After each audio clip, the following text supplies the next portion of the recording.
Ako si Nelia Galyasa Salvo, nagapuyo sa Purok, Tawan-Tawan, Baguio District, Davao City. Ang kwan sa akong pamilya, ang dako jong tabang sa akong pamilya kaning nakapaeskwela kog mga anak nako. Unya, nakahuman ko, naanapog ko'y hapit na pod mo na muhuman karong tuiga, pinaagi sa akong utang sa CEB. Nakahibalo ko sa CEB kay gi-recommend ko sa akong friend. Gamay ra kaayo kay wala pa man ko'y imong nga kapital nga dako.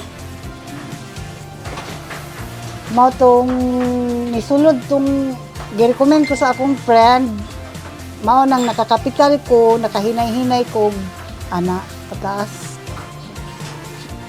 Nagsugod ang akong mga empleyado sa tulo. Unya naginay-hinay og kadaghan, nahimo na siyang 30 karon. Kog napundar sa CEB. Like mga oven, additional akong oven.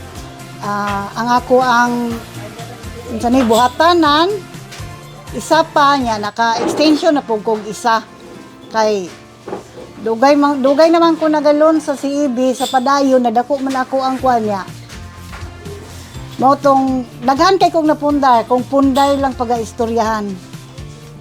Ang ako lang gyud ikatambag sa mga kanang negosyante nga gamay pa ang giutang nga kwarta sa CEB, dili dapat gamiton sa lain kung dili negosyo.